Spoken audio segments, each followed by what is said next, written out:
বর্ডারের কাছে যাদের বাড়ি তারা বসবেন। মিস্টার বল্টু মিয়া ও সাইকেলে করে আধা বস্তা বালু নিয়ে আসতেছে, বলতেছে বল্টু তোর সাইকেলে কি করি কি পাচার করছিস? বলছে স্যার বালু। স্যার কয় বালু কি বাংলাদেশে নেই? ভারত থেকে কেন পাচার করা লাগবে? বলছে স্যার চেক করে দেখেন বালু। স্যার খুলে দেখে সত্যি না বালু, কাছে যা ছেড়ে দিলাম। পরে দ্বিতীয় দিন আবার সাইকেলে করে আধা বস্তা বালু। হ্যাঁ বল্টু দাঁড়া, সাইকেলে করে তুই বাস্তায় করে কি পাচার করছিস? স্যার বালু। স্যার কয় প্রতিদিন বালু না চেক করবে? দাঁড়া চেক করে দেখে না সত্যি বালু, ছেড়ে দিয়েছে রে। এরপরে আবার পরে তৃতীয়তম দিনে দেখে সাইকেলে করে নিয়ে আসতেছে। এই সাইকেলে করে কি পাচার করছিস? স্যার বালু। স্যার এই বালু প্রতিদিন এই বালু ঢাকায় পাঠাবো, তারপরে চেক করা হবে যে এই বালু নাকি অন্য কিছু। ঢাকায় পাঠালো, চেক করা হয়ে গেল। চেক করার পরে দেখে না বালু ছাড়া কিছু নেই। বল্টুর সাথে মুরারি কাঠির বাজারে দেখা।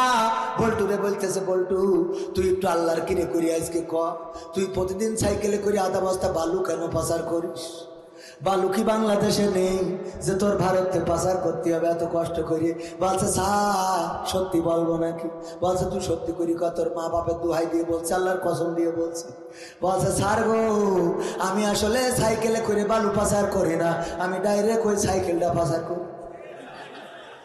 কি পাচার করে? ওই সাইকেল পাচার করার পরে পরে চেক করে কি? আমাদের অবস্থা তাই। কত বড় বড় আসামি, কত খুনি, কত বাটপার, কত সিটার, কত পকেটমার, কত ওই যে আফগান পার্টি, কত সর্বহারা পার্টি, সবাই বাংলাদেশটারে কলুষিত করে রেখেছে। আর আমার আলেম ওলামার পকেটে তাসবিটা কয়টা দানা আছে আর মেসওয়াকটা কয় হাত লম্বা এইটা খুঁজে দেখা হয়। ঠিক না বেঠে? আমার আলেম ওলামা কারাগারে গেলে তাদের মুক্তি মেলা বড় কষ্ট হয়ে যায়। অথচ বাংলাদেশ থেকে আমার টাইপারা কোটপাড়া মানুষেরা যখন সরকারের টাকাগুলো নিয়ে যায় সুইজারল্যান্ডের সুইস ব্যাংকে, অথবা কানাডার বেগম পাড়ায়, কিংবা লন্ডনের সিলেটি পাড়ায়, অথবা আমেরিকার বাইডেনের হোয়াইট হাউসের পাশে, এদেরকে ধরার মতো দেখার মতো তেমন মানুষ পাওয়া যায়। তবে একটা বিষয় মাথায় রাখবেন, সবাই খারাপ না, আবার সব কিছু খারাপ না। অনেকেই মনে করে আমলিগ মানে খারাপ, পুলিশ মানে খারাপ, বিডিআর মানে খারাপ, বিজেপি মানে খারাপ, জামাত মানে খারাপ, কওমি মানে খারাপ, মাঝভান্ডার মানে যে যেটা ভালো মনে করে ওর বাইরে সবাইরে কি মনে করে? খারাপ মনে করে। এটা মনে করা যাবে? আমার প্রশাসনের ভাইয়েরা অনেক ভালো মানুষ।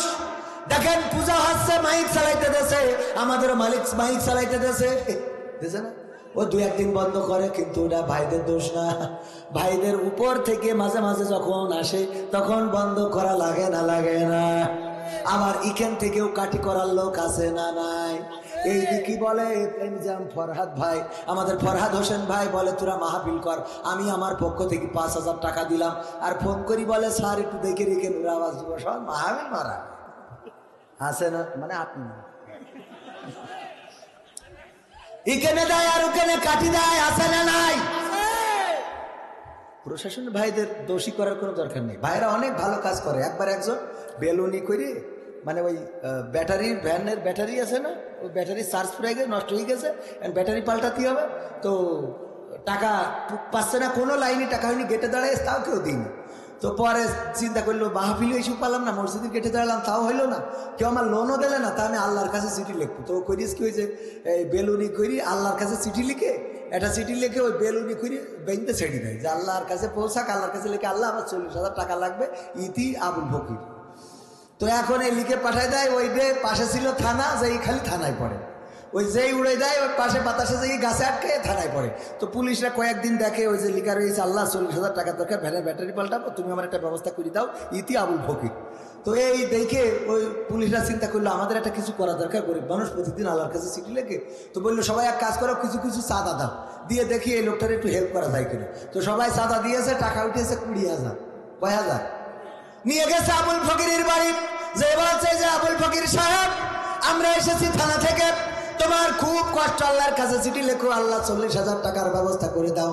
এই নাও, আমরা তোমার কাছে 20,000 টাকা দিয়ে গেলাম। আর 20,000 টাকা কষ্ট মষ্ট করে জোগাড় করে ভ্যানের ব্যাটারিটা পাল্টাইয়ে নিয়ে আনে। এবার চলে গেছে। ও আবার আর একটা চিঠি লিখে বেলুন উড়াই দিয়েছে, সেটাও যে থানায় পড়িয়েছে। ওইটা পুলিশরা পড়িয়েতে পুরো অজ্ঞান হয়ে যাওয়ার অবস্থা। ওখানে লিখা রয়েছে, ওগো আল্লাহ, আমি তোমার কাছে 40,000 টাকা চাইছি, তুমি পাঠাবা ঠিক আছে, কিন্তু পুলিশ দেখানে পাঠালে ওরা তো 20,000 ছাড়ি খেয়ে। কি সহ্য করা যায়? পাঠায় যাও তা 20,000 ছাড়িয়ে তার 20,000 দিয়ে গেছে, তুমি ওকে দিয়ে কেন পাঠাল? মানে মানুষের মেন্টাল কি একটা অবস্থা করবে। অথচ এত কষ্ট করে টাকা উঠালো, উঠায় দেওয়ার চেষ্টা করলো। গরিবের পাশে দাঁড়ায় পুলিশ প্রশাসনের ভাইয়েরা। তাদেরকে প্রতিপক্ষ মনে করবেন না, তারা আইনের সেবক, আইন যা বলে তাই করে। আমার একজন পরিচিত বলতে অত পরিচিত না, রাত্রে মাহফিল করে আসছি, গাড়িটা দাঁড় করালো। তারপরে দাঁড়ালাম, বললাম আমাকে চিনা কবির সামাদ? জি হ্যাঁ। তারপরে আস্তে আস্তে কথা হলো। হঠাৎ করে উনি ফোন বের করে একটা বিষয় আমাকে দেখাতে গেল, কিন্তু উনি যখনই লক খুলেছে দেখি ইউটিউবে সাইদির আওয়াজ শুনতেছে। মানে লক করে রেখে দিয়েছে, ওই যে টিপে থুয়ে দিলি লক খুললি ওখানে পাওয়া যায় না, যে জায়গায় রেখেছি ওই জায়গায় পাওয়া যায় না, যায় না, ওই জায়গায় পাওয়া যায়। যে লক খুলেছে দেখি সাইদির আওয়াজ। আমি কলাম, দেখেন আপনারা এই সাইদির আওয়াজ শুনবেন, আর আমরা যখন তার পক্ষ নিয়ে কথা বলি তখন আপনারা বলেন যে কেন করে না বলেন। মনে মনে গোপনে রাত্রে অন্ধকারে আবু জাহেল, আবুল আহাব তারাও কোরআন শুনতো। আল্লাহ রাসূল যখন কোরআন পড়তেন, আরে কত সুন্দর সুরের বাণী। এই সুর, আমার তো কণ্ঠ ভালো না, আমার তেলাওয়াতও ভালো না। এই বছরও আমি কওমি মাদ্রাসায় রমজানে থাকবো 10 দিন। কয়দিন? কওমি মাদ্রাসায়। আপনারা, আমি কিন্তু কওমি বিরোধী না।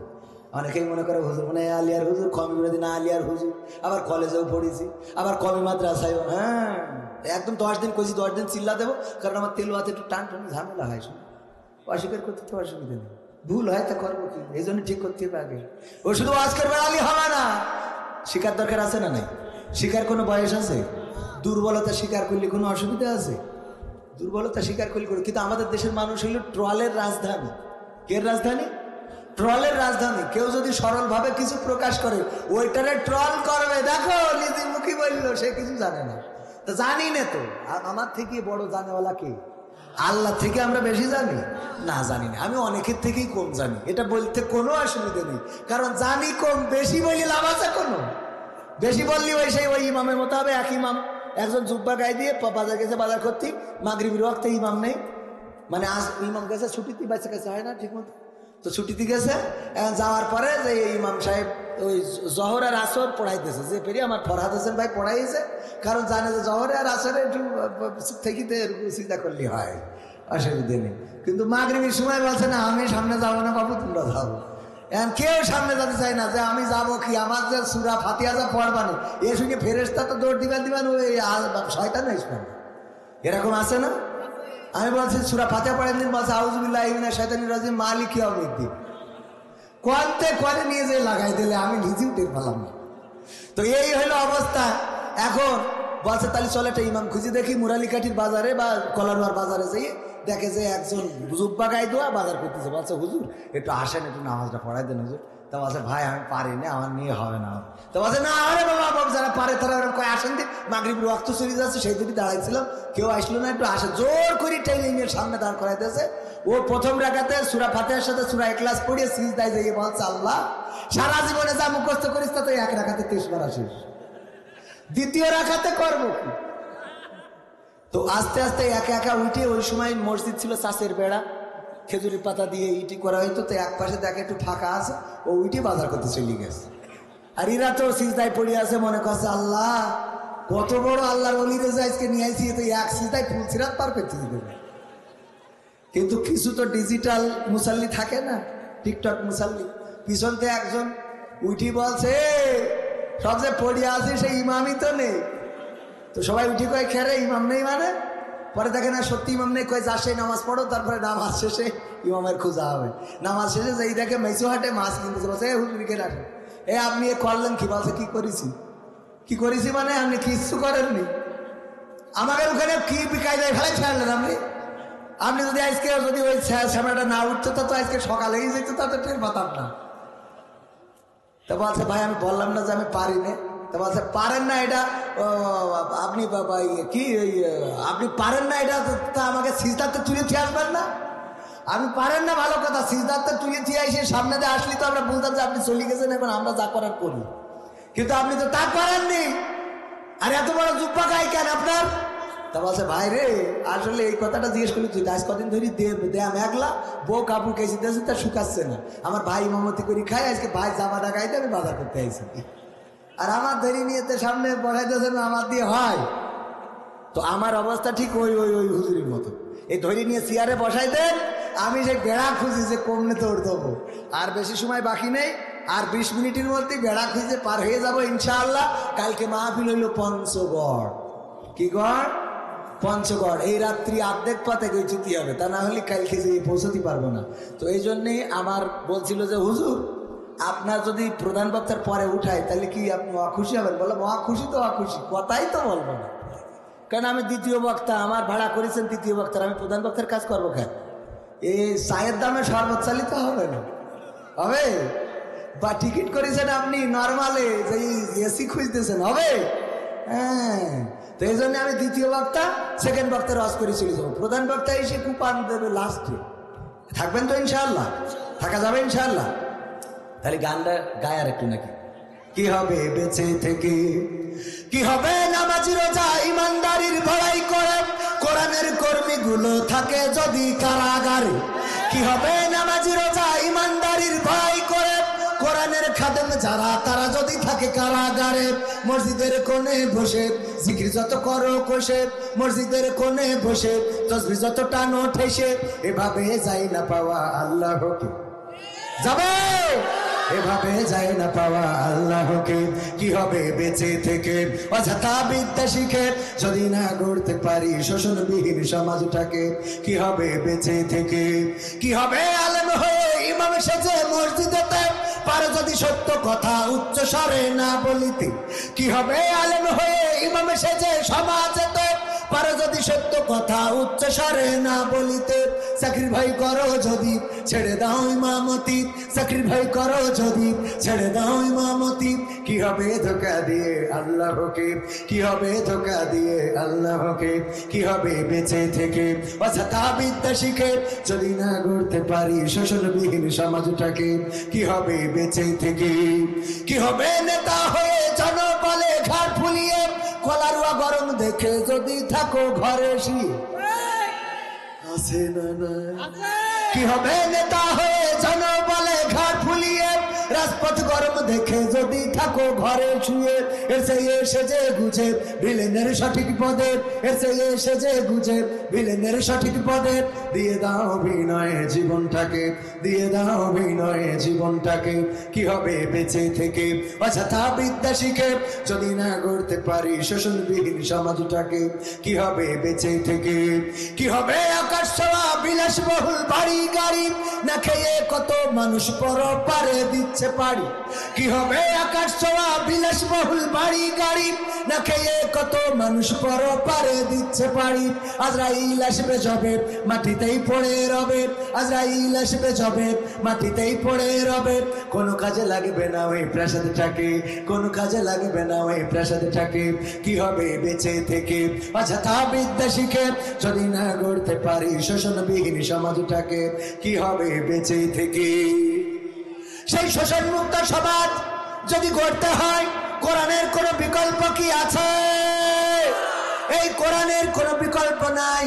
সুতরাং ওগো আমার যুবকেরা, তরুণেরা, কিশোরেরা, ওগো আমার বৃদ্ধরা, ওগো আমার মায়েরা, ওগো আমার ভাইয়েরা, ওগো বোনেরা, সবাইকে এতটুকু বলতে চাই, এই কোরআনের কাছে যদি আসেন, কোরআনের আঙ্গিকে যদি নিজের জীবনটাকে যদি গড়েন, কোরআনের আঙ্গিকে যদি নিজেকে গঠন করে নেন, আল্লাহ রাব্বুল আলামিনের পথে যদি নিজেকে পরিচালিত করেন, তাহলে আজ হোক কাল হোক এই সমাজের পরিবর্তন আসবে না? আসবে না? কিন্তু সমাজের পরিবর্তন চান, কোরআনের ইসলামের আঙ্গিকে রাসূলের সুন্নাহর আলোকে জীবন গড়লেন না, তাহলে কি পরিবর্তন আসবে নাকি? না, আসবে না। সুতরাং কোরআনের দরকার, আল্লাহর রাসূলের সুন্নাহর দরকার। আল্লাহর রাসূলের সুন্নাহকে গুরুত্ব দেবেন। এই জন্য আমি যুবকদেরকে বলি, ওগো আমার যুবকেরা, আমার কয়েকটা কাজ করে দিবা। তার মধ্যে 1 নম্বর হলো আজকের যুব কমিটি, আমার যুব কমিটিদের প্রতি অনুরোধ, 1 নম্বর কাজ হলো আজান হয়ে যাবে, মসজিদে চলে যেতে হবে। 1 নম্বর কাজ কি? আজান হবে, মসজিদে যাবে, নামাজ। আল্লাহ রাসূল ইন্তেকালের সময় সর্বশেষ যে কথাটা বলেছেন সেটা বলেছেন সালাত, নামাজ। নামাজ, তোমরা নামাজ ছেড়ো না। আল্লাহর নবী নামাজকে এত গুরুত্ব দিলেন, ইন্তেকালের সময় বললেন, ওগো আমার যুবকেরা, ওগো আমার তরুণেরা, সেই নামাজ ছেড়ে দিয়েছো, মসজিদে পাওয়া যায় না। যুবকেরা, মসজিদে যেতে হবে। 1 নম্বর কাজ। এই মাহফিল দিয়ে কোনো ফায়দা নাই। এই মাহফিল কোনো ফায়দা নাই বলতে না, মাহফিল দিয়ে যদি নামাজ না পড়েন তাইলে কোনো ফায়দা হবে? আপনি মাহফিল দিলেন, মাহফিল করলাম, নামাজ পড়ি না, কোনো লাভ আছে নাকি? না, লাভ নাই। সুতরাং নামাজি হতে হবে, 1 নম্বর কথা। 2 নম্বর কথা হলো দাড়িটারে শেভ না করে সেভ করতে হবে। কি? দাড়িটা সংরক্ষণ করতে হবে, মুখে রাখতে হবে। দাড়িটা রাখবেন রাসূলের সুন্নাত একটা মাত্র, আপনার সাথে কবরে যাবে আর একটাও কবরে যাবে না, সেটা হলো এই দাড়ি, রাসূলের সুন্নাহ। এই দাড়িটা রাখবেন, দাড়িটা আর চেঁচে ফেলা যাবে না, দাড়িটা সুন্দর করে রেখে দেবেন। তারপরে 3 নম্বর কাজ হলো টাকনুর উপরে কাপড় পরবি। টাকনুর উপরে যত বড় টাইট প্যান্ট হয় পরেন, পিসাব পিত্তি যাই যদি প্যানে লেগে যায় আমার দোষ না, কিন্তু টাকনুর উপরে পরতে হবে। ঠিক আছে তো? আপনি টাইট প্যান্ট পরলেও হয়তো অসুবিধা নেই, হয়তো রুকু সিজদাতে গেলে পাছাগলা হয়ে যায়, তাও আল্লাহ মাফ করলে করতে পারে। কিন্তু আপনি যদি টাকনুর নিচে কাপড় পরেন অহংকার বশত, আল্লাহর নবী সাল্লাল্লাহু আলাইহি সাল্লাম বলেছেন ওই অংশটুকু জাহান্নামে চলে যাবে। বলেন নাউজুবিল্লাহ। আসলে ওই অংশটুকু তো আর কেটে জাহান্নামে দেওয়া হবে না, কেটে দেওয়া হবে? তার মানে ওর টানে ডাইরেক্ট যাওয়া লাগবে না, লাগবে না। টাকনুর উপরে কাপড় পরবেন। 4 নম্বর, ফোন থেকে ফ্রি ফায়ার, পাবজি সহ যত ডিজিটাল খেলার অ্যাপস আছে, টিসুম টিসুম টিটি, ওরে মারো এরে মারো, উসকা মারেগা ইসকে মারেগা, এইগুলো করা যাবে ডাইরেক্ট আনইনস্টল। ডাইরেক্ট কি করা যাবে? আনইনস্টল করতে হবে। এই অ্যাপসগুলো যাদের ফোনে আছে এরা মানসিক বিকারগ্রস্ত। ঠিক না বেঠিক?